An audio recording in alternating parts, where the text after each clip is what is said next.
Bagaimana pemerintah memanfaatkan ketidaksadaran kolektif rakyat?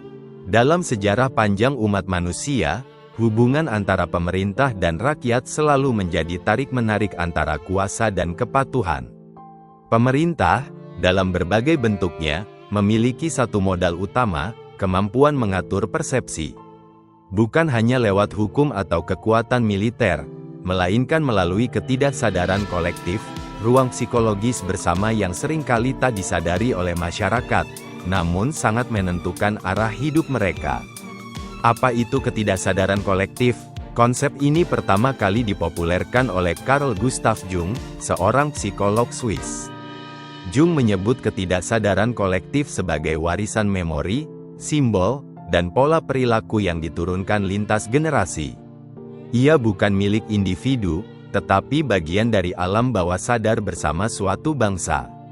Ketidaksadaran kolektif bekerja dalam bentuk mitos dan simbol, misalnya bendera, lagu kebangsaan, atau tokoh pahlawan. Narasi sejarah, cerita tentang kejayaan, penderitaan, atau musuh bersama. Keyakinan massal, kepercayaan yang diulang terus-menerus sehingga dianggap kebenaran. Pemerintah yang cerdik menyadari bahwa untuk mempertahankan legitimasi, mereka tak cukup hanya menguasai fisik rakyat, tetapi juga harus menguasai ruang batin kolektif ini. Strategi pemerintah memanfaatkan ketidaksadaran kolektif. 1. Menciptakan musuh bersama. Sejarah membuktikan, rakyat lebih mudah dipersatukan dengan adanya ancaman eksternal atau internal. Pemerintah sering membangun narasi tentang musuh negara, baik itu kolonial, kelompok pemberontak, ideologi asing, atau bahkan isu global. Dengan begitu, rakyat rela berkorban, taat, bahkan membenarkan tindakan represif atas nama keamanan. 2. Menggunakan simbol dan ritual. Upacara bendera, slogan nasional, hingga pidato kenegaraan bukan sekadar formalitas. Semua itu adalah instrumen untuk menanamkan makna tertentu dalam ketidaksadaran rakyat.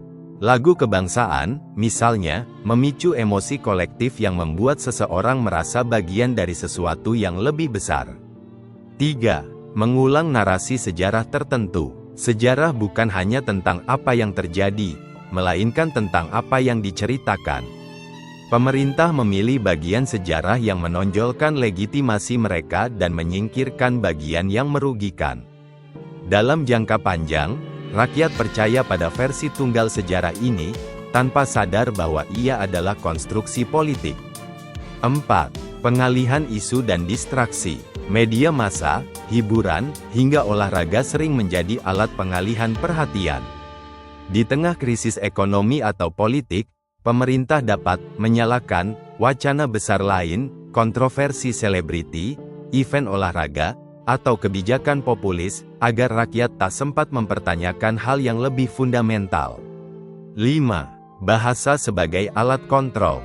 Kata-kata membentuk realitas. Pemerintah sering menggunakan istilah yang menenangkan atau menyamarkan kenyataan pahit, penyesuaian harga, untuk kenaikan, relokasi, untuk penggusuran, atau operasi militer, untuk perang. Dengan manipulasi bahasa, realitas keras menjadi terdengar masuk akal dan dapat diterima. Mengapa rakyat mudah terjebak? Ada beberapa alasan. Kebutuhan akan identitas, manusia butuh merasa bagian dari kelompok besar. Kecenderungan ikut arus, dalam kelompok besar, individu lebih mudah kehilangan daya kritis. Kenyamanan psikologis, mempercayai narasi pemerintah terasa lebih aman ketimbang meragukan segalanya. Konsekuensi dari pemanfaatan ini, jika dibiarkan, rakyat akan hidup dalam pseudo kesadaran, mereka merasa bebas, padahal pola pikirnya telah diarahkan. Demokrasi bisa berubah menjadi formalitas, di mana rakyat percaya mereka memilih, padahal pilihan sudah dimanipulasi sejak awal melalui narasi kolektif. Bagaimana rakyat bisa melawan? Kesadaran adalah kunci. 1. Membaca ulang sejarah dari banyak perspektif. 2. Melatih berpikir kritis terhadap media dan bahasa politik. 3. Membangun ruang diskusi independen di luar kendali kekuasaan.